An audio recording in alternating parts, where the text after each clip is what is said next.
Hello, എല്ലാവർക്കും പുതിയ വീഡിയോയിലേക്ക് സ്വാഗതം. ഇന്ന് ഇവിടെ പറയുന്നത് കുറച്ച് പൂച്ചെടികളെ പറ്റിയാണ്. ഈ പൂച്ചെടികൾ വീടുകളിൽ ഉണ്ടായാൽ കൃഷ്ണഭഗവാന്റെ അനുഗ്രഹം നിറഞ്ഞൊഴുകും എന്ന് ഐതിഹ്യം. ഏതൊക്കെ ചെടികളാണെന്ന് നോക്കാം. ഫസ്റ്റ് വൺ, കദംബ പൂക്കൾ.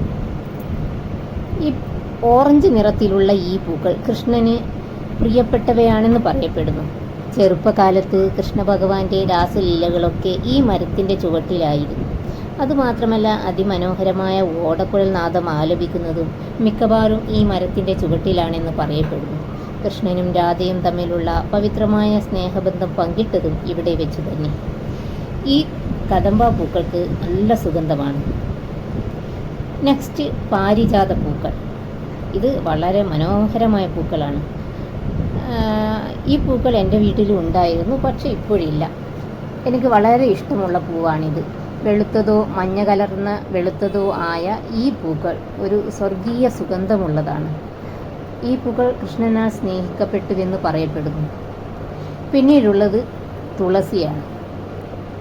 തുളസിയെ ഹിന്ദുമതത്തിൽ പവിത്രമായ ഒരു വിശുദ്ധ ചെടിയായി കണക്കാക്കപ്പെടുന്നു. തുളസി ഇലകൾ കൃഷ്ണഭഗവാന് സമർപ്പിക്കുന്നത് വിശുദ്ധിയും ഭക്തിയും ഭാഗ്യവും കൊണ്ടുവരുമെന്ന് വിശ്വസിക്കപ്പെടുന്നു. പിന്നീടുള്ളത് നീലത്താമര. നീലത്താമര പുഷ്പം അറിവ്, സമാധാനം, ആത്മീയ വിശുദ്ധി എന്നിവയെ പ്രതീകപ്പെടുത്തുന്നു. ഇത് മഹാവിഷ്ണുവുമായി ബന്ധപ്പെട്ടിരിക്കുന്നു. കൃഷ്ണൻ എന്ന് പറഞ്ഞാൽ മഹാവിഷ്ണുവിൻ്റെ അവതാരമാണല്ലോ. ലാസ്റ്റ് വൺ, ജാസ്മിൻ അഥവാ മുല്ലപ്പൂക്കൾ. മനോഹരമായ സുഗന്ധത്തിന് പേരുകേട്ട മുല്ലപ്പൂവും കൃഷ്ണന് ഇഷ്ടപ്പെട്ട മറ്റൊരു പുഷ്പമാണ്. അതിൻ്റെ അതിലോലമായ വെളുത്ത ദളങ്ങൾ പരിശുദ്ധിയുമായി ബന്ധപ്പെട്ടിരിക്കുന്നു. ശാശ്വതമായ ഭക്തിയെയും സ്നേഹത്തെയും പ്രതീകപ്പെടുത്തുന്നു. കൃഷ്ണക്ഷേത്രങ്ങളെ അലങ്കരിക്കാൻ മുല്ലപ്പൂ ഉപയോഗിക്കാറുണ്ട്. നിങ്ങൾക്ക് ഈ വീഡിയോ ഇഷ്ടപ്പെടുമെന്ന് വിശ്വസിക്കുന്നു.